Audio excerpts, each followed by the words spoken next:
Welcome back to my channel. आज हम math strategy for all SSC exam के लिए बात करने वाले हैं। बेसिकली मैं इसमें आपको यूनिक सा स्ट्रेटजी बताऊंगा कि कैसे आप एग्ज़ाम में मैक्सिमम से मैक्सिमम नंबर ला सकते हैं और कैसे आप अपने आप को इम्प्रूव कर सकते हैं इन मैथ सेक्शन। इसमें चाहे बिगिनर हो चाहे रिपीटर हो, दोनों के लिए ये स्ट्रेटजी काम करेगा। तो इसको मैं 9 स्टेप पे बताने वाला हूँ। स्टेप 1 में मैं नो योर एग्ज़ाम रिक्वायरमेंट बताऊँगा, फिर प्रिपरेशन बताऊँगा कहाँ से करनी है, बुक क्या चाहिए उसके बारे में बात करेंगे, फिर प्रैक्टिस पीवाईक्यू पीवाईक्यू की प्रैक्टिस कैसे करनी है उसके बारे में बात करेंगे, वर्क ऑन कैलकुलेशन कैलकुलेशन पे कैसे वर्क करना है इसके बारे में बात करेंगे, मॉक टेस्ट के बारे में बात करेंगे, फिर अपने वीकनेस पे कैसे काम करना है उसके बारे में बात करेंगे, फिर मेंटली प्रिपेयर कैसे होना है, मतलब उस प्रेशर को कैसे हैंडल करना है जो एग्ज़ाम में होता है उसके बारे में बात करेंगे। और फिर लास्ट में मैं एक टास्क दूंगा आपको जो कि काफ़ी हेल्पफुल रहेगा आपको मैथ को इम्प्रूव करने के लिए, ठीक है। और इसमें भाई मैं एग्जैक्ट बताने वाला हूँ। जो भी स्ट्रैटेजी बताऊंगा वो एग्जैक्ट, मतलब जो कि आपके लिए हेल्पफुल रहे, क्योंकि मैं भी एक एस्पिरेंट रह चुका हूँ।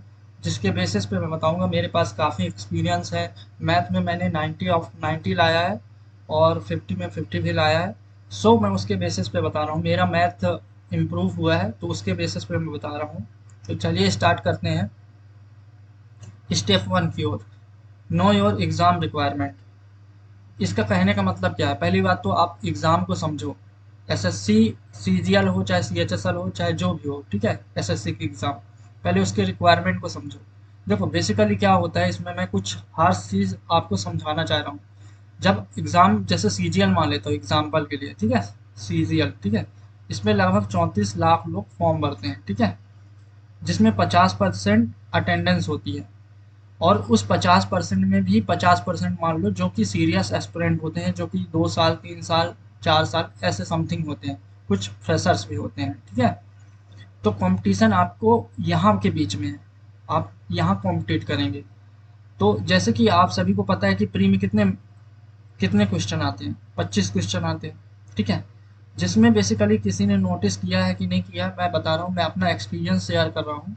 जिसमें बेसिकली 15 से 17 क्वेश्चन ऐसे होते हैं जो कि इजी लेवल के होते हैं, ठीक है।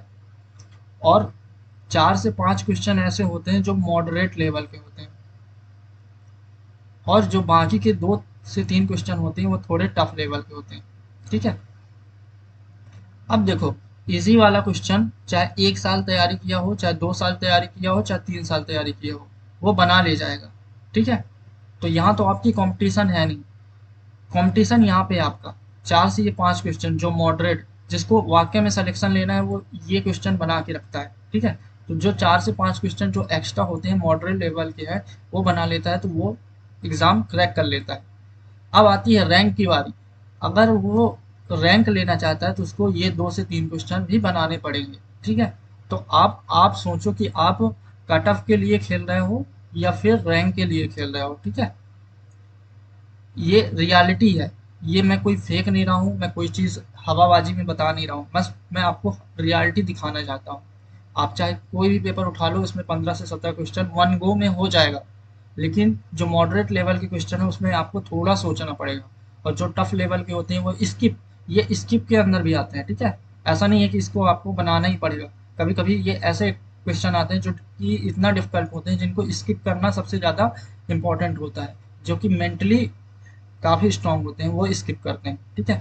तो ये भी मैं इंक्लूड करके लेके चल रहा हूँ, ठीक है, स्किप को। अब आप देखो कि इस 25 क्वेश्चन में आप किस जगह रिलाई करना चाहते हैं, ठीक है। ये हो गई एग्जाम की बात, एग्जाम आपको ये मांगता है। दूसरा चीज़ एग्जाम में क्या है कि मोस्ट इंपॉर्टेंट क्या होता है, कैलकुलेशन होता है। बहुत सारे बच्चे ऐसे होते हैं जिनको सब कुछ आता है, पूरा आएगा, लेकिन वो एग्जाम में कैलकुलेशन की वजह से पीछे रह जाते हैं। और यदि आपको मैथ इम्प्रूव करना है, एनी हाउ, तो कैलकुलेशन आपका पीक पे होना चाहिए।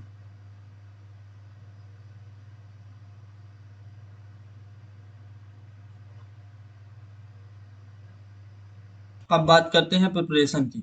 तो प्रिपरेशन आप किसी के बैच से भी कर सकते हैं या फिर सेल्फ स्टडी भी कर सकते हैं, ठीक है। ये दो चॉइसेस है आपके पास, आप बैच ले सकते हैं, बैच लिया है तो वेल एंड गुड। बट मेरा सजेशन ये है कि जिसका भी बैच लें जिससे आपकी वाइब मैच हो, जिसका पढ़ाया हुआ आपको समझ में आए, जो सीजीएल या फिर एसएससी की सारे एग्जाम के लिए रिलेवेंट हो। ये नहीं कि आपका डायरेक्शन अलग है और टीचर पढ़ा रहा है बस कोर्स, क्योंकि बेसिकली ना कोर्सेज क्या होते हैं 1 ईयर के बनाए जाते हैं, ठीक है, 1 ईयर के बनाए जाते हैं, जो कि काफी इनरिलेवेंट होता है, क्योंकि आपको एग्जाम तो निकालना है 6 महीने में, 1 साल तो वेट नहीं करना ना। तो आप जब भी बैच लें तो लाइव बैच ना लें, किसको नहीं लेना है, रिकॉर्डेड लेना है, रिकॉर्डेड बैच लेना है, ठीक है। और इस रिकॉर्डेड बैच को एटलीस्ट 4 मंथ में कंप्लीट करना है, एनी हाउ। ये मेरा मोस्ट इंपॉर्टेंट लाइन है, रिकॉर्डेड बैच लें, 4 मंथ में कंप्लीट करें, क्योंकि आपने भी देखा होगा सीजीएल 2022 में काफी इजी क्वेश्चन आ गए मैथ के, लेकिन सीजीएल 2023 में वही मैथ के क्वेश्चन टफ आ गए, ठीक है। तो जब टफ आ गए तो बहुत सारे लोगों का पेपर बिगड़ गया। तो इसलिए मैं बोल रहा हूँ कि प्रिपेयर काफी अच्छे लेवल के क्वेश्चन के लिए रहो, ठीक है। अब एक खासियत क्या होता है एसएससी एग्जाम की कि 80 से 85% जो क्वेश्चन आते हैं वो पीवाईक्यू बेस पे आते हैं, और जो 15 से 20% के क्वेश्चन होते हैं वो यूनिक सा होते हैं, न्यू क्वेश्चन होते हैं, या फिर कुछ उस पे नया किया हुआ होता है, वही क्वेश्चन होते हैं जो कि बच्चे मतलब जिसमें फंस सकें, ठीक है। आपने ये 80 से 85 सेक्शन वाला चीज कर लिया तो आप सेलेक्टेड होने से आपको कोई नहीं रोक सकता, यू गोना सेलेक्टेड, ठीक है। बट अगर आपको रैंक चाहिए तो 10 से 15% के जो क्वेश्चन होते हैं इनको you have to solve you have to solve this section, ये सेक्शन आपको सॉल्व करना पड़ेगा, ठीक है। अब बात आती है कि 10 से 15% के क्वेश्चन को करना कहाँ से है। देखो, ये वैसे क्वेश्चन होते हैं जो कि काफी इंपॉर्टेंट होते हैं, और मेरा मानना क्या है कि देखो, आप इजी लेवल के क्वेश्चन कर लेंगे लेकिन उससे आपका बेसिक एकदम क्लियर नहीं होगा। बट आप टफ लेवल के क्वेश्चन करेंगे, आपका बेसिक भी क्लियर होगा, आपका माइंड का डाइवर्सिटी भी खुलेगा, आपका माइंड सोचने का तरीका बदलेगा, ठीक है। मेन चीज क्या है, मेंटालिटी का खेल है, ठीक है। ये 10 से 15% का क्वेश्चन जो है मैं अपने वाई टी शॉर्ट्स में 2017 का पेपर डाल चुका है, मेंस का, ठीक है, मेंस का। यहाँ वहां से भी कर सकते हैं, कुछ अच्छे लेवल के क्वेश्चन होते हैं जो कि पीवाईक्यू में होते हैं, जिसमें सोचना पड़े, वहां से करें आप, ठीक है। पीवाईक्यू से अभी बताऊंगा कौन से बुक से करनी है ना। ये हो गया। फिर आपको ये कंप्लीट करना है, एनी हाउ कंप्लीट करना है, ठीक है। मतलब तैयारी तो आप रैंक के लिए करोगे तो ऑटोमेटिक सिलेक्शन हो ही जाएगा, ठीक है। और तैयारी आप जहां से भी करें, आपका जो बेसिक है ना वो नीट एंड क्लीन होना चाहिए। इसका मतलब क्या है, इसका मतलब ये है कि आपको जब भी क्वेश्चन करें वहां पे आप फंसे नहीं। अगर बेसिक नीट एंड क्लीन नहीं है तो आप जरूर क्वेश्चन में फंसेंगे, उसको बेसिक से नहीं कर पाएंगे, यही चीज है। तो ये मेरा सबसे इम्पोर्टेंट चीज है कि आपका बेसिक नीट एंड क्लीन होना चाहिए, any how, that is my word. So be prepare for best. बढ़ते हैं नेक्स्ट सेक्शन की ओर। अब बात करते हैं बुक्स की। आप बुक कोई सा भी उठा सकते हैं, पीवाईक्यू बुक, मतलब यहाँ पे मैं बात कर रहा हूँ पीवाई की बुक, ठीक है। चाहे वो पिनैकल का हो, चाहे वो किरण का हो, किसी का भी बुक उठा सकते हैं। बट इस बुक में, ये बुक में क्या होता है कि 1998 से सारे क्वेश्चन दिए होते हैं, ये नहीं करने अभी आपको। अभी आपको 2017 से लेके 2023 तक करने हैं पीवाईक्यू, क्योंकि वो चीज काफी इनरिलेवेंट हो जाएगी 1998 से। तो आपको सबसे मस्ट चीज ये करना है, ये पीवाईक्यू करना है। देन इसके बाद, ये करने के बाद जो सीडीएस का हाल ही में, मतलब 2020 से लेके 2023 तक जितने भी एग्जाम हुए हैं उसके पीवाईक्यू करना है। ये मैं इसलिए बोल रहा हूँ, इसको इररिलेवेंट नहीं बता रहा हूँ, क्योंकि ये सीडीएस के ना काफी अच्छे क्वेश्चन होते हैं जो कि कभी कभी एसएससी एग्जाम में पुट हो जाते हैं, इसलिए ये करना है। और इस बार वेंडर भी चेंज हुआ है, वेंडर चेंज हुआ है, be prepare for the best, अपना बेस्ट दो। एग्जाम चाहे जैसा भी हो, इजी हो, मॉडरेट हो, या फिर हार्ड हो, या हार्ड, आपको किसी भी लेवल के लिए तैयार रहना है। ठीक है, ये हो गया वेंडर चेंज। आप बुक का चयन कर सकते हैं, लेकिन 2017 से 2023 का मस्ट है, ये करना इम्पोर्टेंट है। फिर उसके बाद अगर आपका डायमेंशन बढ़ाना है तो सीडीएस के भी कर सकते हैं। ये दो बुक मैंने बताया है, पिनैकल का चाहे किरण का, या फिर कोई भी प्रीवियस ईयर वाली कोई भी बुक है आपके पास, उससे आपको प्रीवियस ईयर की प्रैक्टिस करनी है। एटलीस्ट आपको प्रीवियस ईयर मतलब पीवाईक्यू क्वेश्चन आप जितने भी लगाएंगे, जिससे आपकी कॉन्सेप्ट की क्लियरिटी होगी एंड आपका माइंड का डायमेंशन बढ़ेगा। तो ये रहा बुक्स के लिए, इन शॉर्ट में बता दे रहा हूँ। पीवाईक्यू में चाहे किरण का भी उठा लो, चाहे पिनाकल का भी उठा लो, या फिर पीवाईक्यू का आपके पास कोई भी बुक हो, वो करना है। अभी हाल ही में जो जितने भी एग्जाम हुए उसके करने हैं, फिर उसके बाद सीडीएस के करने हैं। ठीक है, क्योंकि सीडीएस इंपॉर्टेंट है काफी सेक्शन पे, इसलिए मैं इसको बोल रहा हूँ। बढ़ते हैं नेक्स्ट। अब बात करते हैं प्रैक्टिस की पीवाईक्यू। देखो, पीवाईक्यू आप किसी भी बुक से ले सकते हो, किसी से भी लगा सकते हो, बट मेरा मानना ये है कि देखो ब्रो, 1% से भी लेस देन लोगों का सिलेक्शन होता है।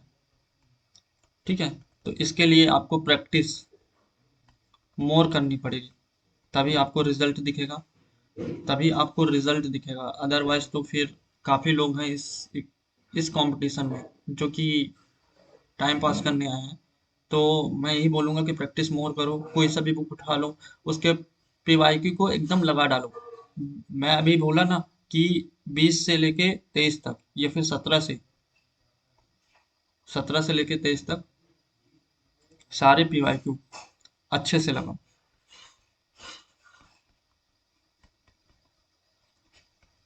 मीन्स इसका कहने का मतलब आपको कहीं भी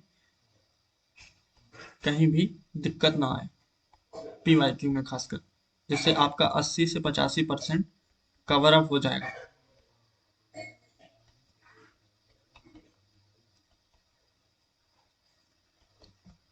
या फिर मॉक टेस्ट ले लो, मॉक टेस्ट सॉल्व करो। दूसरा ऑप्शन यही है, पीवाईक्यू करो, फिर उसके बाद मॉक टेस्ट करो, फिर उसके बाद आपका 100% आपका रिजल्ट आएगा। बढ़ते हैं नेक्स्ट सेक्शन के लिए। अब बात करते हैं वर्क ऑन कैलकुलेशन, क्योंकि आपको एसएससी एग्जाम्स में अगर सिलेक्शन लेना है तो कैलकुलेशन की रोल प्ले करता है। ठीक है, अब बात आती है यहाँ पे दो टाइप के बच्चे होते हैं, जिनका कैलकुलेशन काफी स्ट्रांग होता है, जिनका कैलकुलेशन काफी वीक होता है। अगर आपका कैलकुलेशन वीक है तो आप मैथ सेक्शन में तो फुल स्कोर लाना बिल्कुल इम्पॉसिबल है। ठीक है, तो सबसे पहले कैलकुलेशन करना है, क्योंकि कैलकुलेशन करते हो ना, तो आप जहाँ पे लोगों को 10 से 15 सेकंड लगता है ना, वहाँ आप 6 से 7 सेकंड में क्वेश्चन को हल करोगे। और जब ये हल करोगे तो ये जितने भी डिफरेंस है, 4 से लेके 8 सेकंड का डिफरेंस जो होता है, काफी मेजर रोल प्ले करता है आपके सिलेक्शन तक ले जाने के लिए। तो कैलकुलेशन में बेसिकली आता क्या है, प्लस माइनस डिवाइड इनटू, दो अंकों का इनटू कैसे करना है, फिर यूनिट डिजिट कैसे देखना है, फिर मल्टीपल कैसे मार्क करना है, फिर डीएस कैसे लगाना है, ये सारी चीजें इसी में आते हैं। और ये सबसे ज्यादा इंपॉर्टेंट है ऑप्शन को फास्ट मार्क करने के लिए, आपको ये स्किल सीखना पड़ेगा। This skill is very important, ये सीखना पड़ेगा आपको। तो जब इसको सीखने के लिए मैं क्या करूंगा, अभी एक टेलीग्राम ग्रुप बना रहा हूँ, जिसपे मैं डेली का डेली का कैलकुलेशन शीट दूंगा, कैलकुलेशन शीट दूंगा, जिसको एटलीस्ट 20 मिनट पर डे आपको सॉल्व करना है।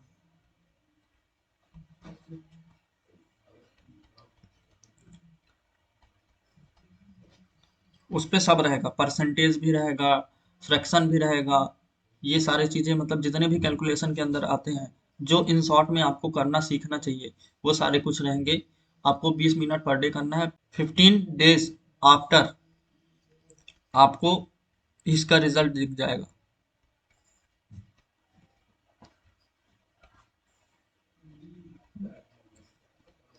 तो ये रहा मेरा इसके लिए सजेशन। ठीक है, 15 दिन के अंदर आपको इसका रिजल्ट दिख जाएगा। ठीक है, बढ़ते हैं नेक्स्ट। अब बात करते हैं मॉक टेस्ट की, जो कि काफी इंपॉर्टेंट है आपके एसएससी एग्जाम्स के लिए। Mock test major role play करता है। ठीक है, बट मॉक टेस्ट देना अच्छे से आना चाहिए कि हाउ टू अपना, जैसे कभी कभी बहुत सारे बच्चों को क्या होता है कि उनका स्कोर स्टक हो जाता है, 120 130 के बीच में स्टक हो जाता है। अब इससे बूस्ट नहीं हो रहा है, तो भाई कुछ ना कुछ तो गलतियां कर रहे होंगे जिसकी वजह से बूस्ट नहीं हो रहा है। ठीक है, या फिर मॉक में कैलकुलेशन नहीं कर पा रहे हैं, या फिर क्वेश्चन को भी सही से नहीं पढ़ पा रहे हैं, तो मेजर डिफेक्ट होते हैं। तो सबसे पहले आपको क्या करना है, मॉक टेस्ट देना है। मॉक टेस्ट एटलीस्ट, अभी सीजीएल एग्जाम काफी दूर है, वीक में 3 देने हैं अगर आपका सिलेबस कंप्लीट है। ठीक है, 3 मॉक टेस्ट देने के बाद आप उनकी कॉपी बनाओ, जिसमें देखो इसमें सेक्शन बनाओ, मैथ का, इंग्लिश का, जीके का, रीजनिंग का। अब मार्क करो कि आपका कौन कौन से सेक्शन से कितने गलत हो रहे हैं और किस चीज पे गलत हो रहे हैं। जैसे कि आपका कैलकुलेशन गलत था, या फिर मिस अंडरस्टैंड हो गया, अंडरस्टैंडिंग हो गया, मतलब क्वेश्चन सही से नहीं पढ़ पाए, ये गलत हो गया, या फिर न्यू क्वेश्चन थे वो आते ही नहीं थे, न्यू क्वेश्चन आए जो नहीं बने, या फिर जिनको आपने पहली बार देखा वो नहीं बने, या फिर कुछ इनरेलेवेंट क्वेश्चन को छोड़ दो जो कि खासकर जीके में होते हैं। ठीक है, या फिर जो भी हुआ, मतलब जो भी रीजन रहा हो उसकी एक कॉपी बनाओ। दूसरी ओर मॉक टेस्ट का स्कोर लिखो कि 120 था, फिर 122 है, फिर 125 है, ऐसे बढ़ते जा रहा है। ठीक है, अगर आपका मॉक टेस्ट का स्कोर नहीं बढ़ रहा है, देखो डिपेंड करता है कि मॉक टेस्ट का लेवल क्या है। अच्छे लेवल के मॉक टेस्ट में स्कोर जरूर डाउन होगा, बट इजी लेवल में अगर आपका मॉक टेस्ट का स्कोर डाउन हो रहा है तो प्रॉब्लम है, तो फिर प्रॉब्लम है। तो आप एक कॉपी में स्कोर बनाओ, स्कोर भी एंट्री करो, फिर देखो कि उसमें क्या रीजन रहा, उसको सॉर्ट आउट करो।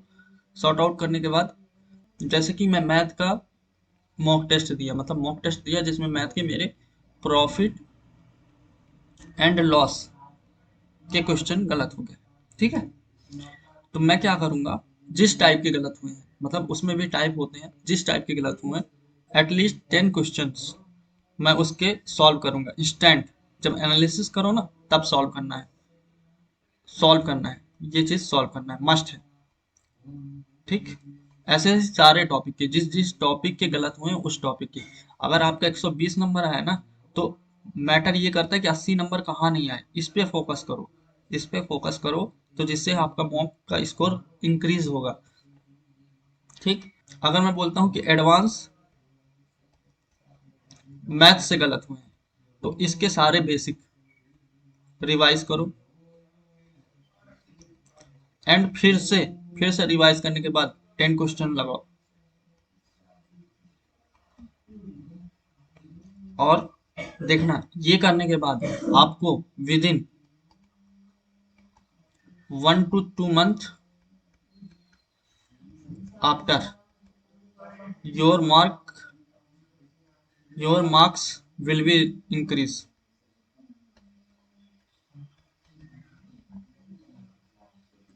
इंक्रीज हो जाएगा, बस ये फॉलो करो।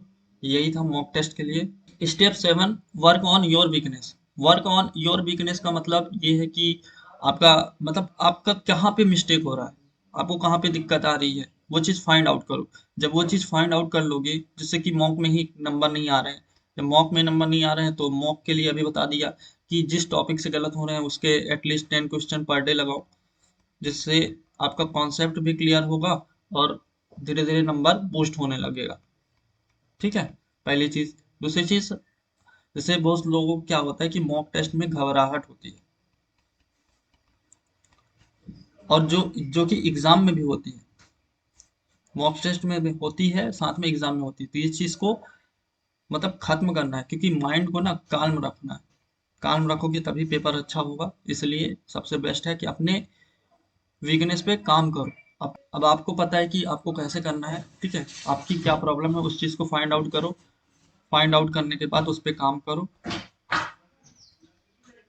वर्क करो। That's it. ये इसी के लिए था बस। बढ़ते हैं next. Step 8, mentally prepare. Mentally prepare का मतलब मेरा क्या है कि आपका मेंटल काफी स्ट्रांग होना चाहिए।